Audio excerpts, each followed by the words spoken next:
As always, I like to start off the podcast by talking about the Edmonton Oilers. Now, over the course of the summer, I've been doing something of what I would consider to be an organizational checkup, on the way that the organization has been run, so that we can kind of, get some better ideas on things that, perhaps could be improved in the organization now. At least in speaking specifically in terms of management. And so what I've been using as a diagnostic tool is a list of, is kind of a list that was provided by a gentleman by the name of General Bruce Clark when he gave a speech at an American armor, basically a tank academy. And basically what it was a list of things that, in his opinion, prevented people from moving to higher levels of success as they go through life. Now, I've stated this previously, and I'm going to state it again, at least a few more times, until people, hopefully at some point, people will just kind of start to remember this on their own. But it's kind of my opinion that organizations, because they have so many people involved with them, they do function a lot like individuals, and I think that the things that can prevent an individual from succeeding through life can also do the same to organizations. And I think that this list is very useful in terms of assessing, how, what the management quality of the Edmonton Oilers, really of any organization, has been. And so once again, I'm going to read from this list. And this is not necessarily in the order that General Clark presented it during his speech, it's just in the order that I wrote them down. So those items were: number 1, wrong decisions. Number 2, I've covered this one, wasted opportunities. Number 3, I've also covered this one, deterioration of attitude or enthusiasm. Number 4, excesses. Number 5, loss of self-control.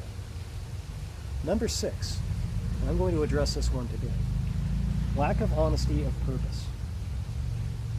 Number 7, a tendency towards lowered standards. Number 8, poor ethics. Number 9, the loss of self-respect. Number 10, the lack of ability to express orally or in writing. Number 11, insufficient loyalty, up or down. That's another one that I've addressed. Number 12, poor associations. Number 13, loss of motivation or ambition. Number 14, unfortunate family situations. Number 15, wrong scale of values. Number 16, deterioration of physical condition. Number 17, failure in carrying out responsibility. Number 18, bad habits. Number 19, poor financial management. Number 20, disregard of rules. Number 21, procrastination. Number 22, failure to keep up with advancements in one's field. And so this week, I'm going to talk about the tenure of Sheldon Souray with the Edmonton Oilers. And now, depending on who you ask, whether you ask the people that were the management of the team at that particular time, or whether you ask Mr. Souray's camp, there's two things with this relationship that went wrong in relation to this list. If you were to ask then General Manager Steve Tambellini which of the items on this list was the thing that went wrong with this, and he would basically tell you that it was poor associations. Sheldon Souray was not a great choice for the team, is what he would tell you. He was a toxic influence in the locker room, and when the entire relationship went sour, it went so sour that he couldn't even put him in Oklahoma City on the Oilers' own farm club at the time.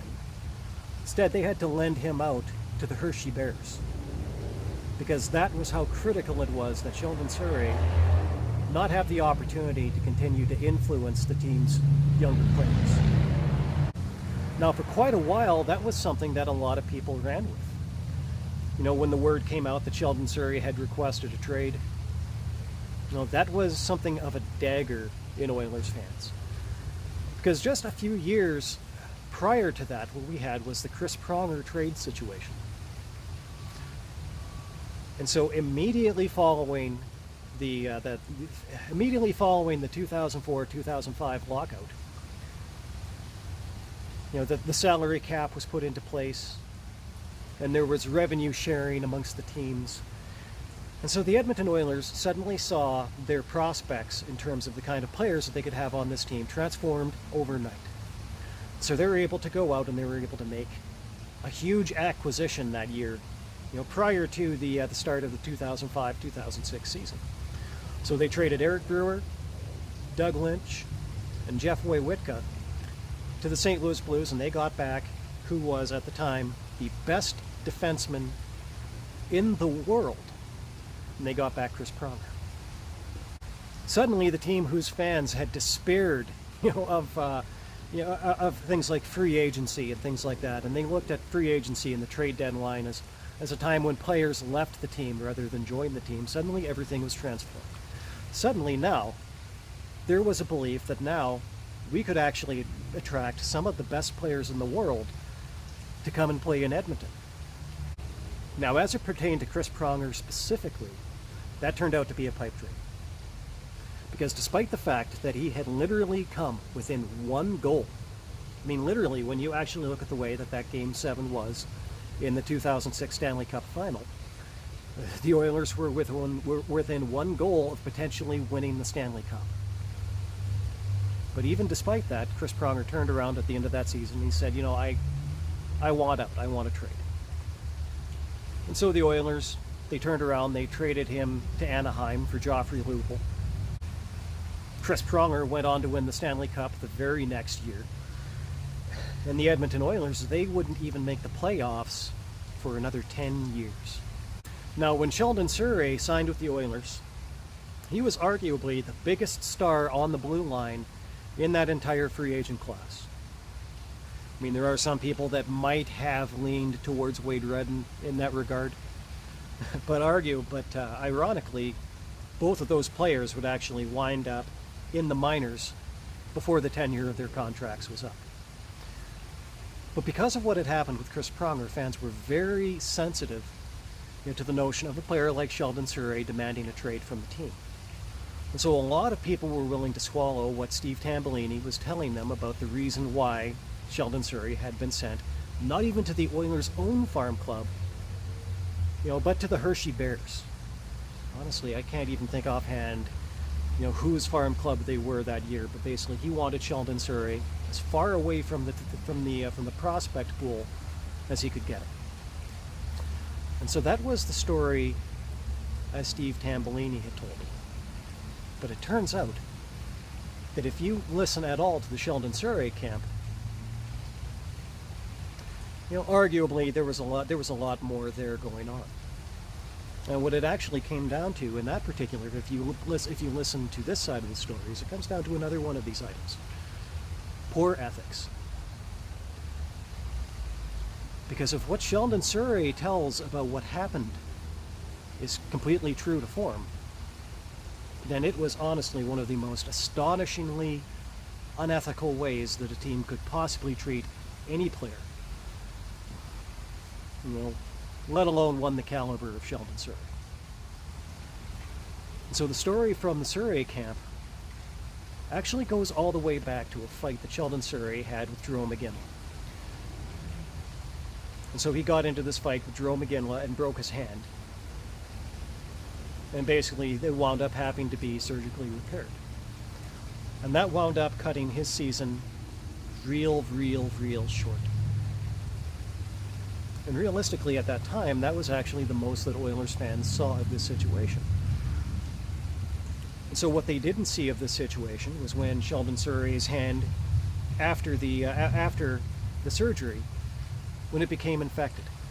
And as a matter of fact, it became so badly infected that not only at one point were doctors talking about possibly having to amputate his hand, thus ending his hockey career, but they actually wound up having to basically install something like I'm not sure of the medical term for this, but it was something of almost like a shunt valve to make sure that the infection couldn't reach his heart and kill him. So not only was this broken hand in this fight against Jarome Iginla almost the end of Sheldon Souray's hockey career,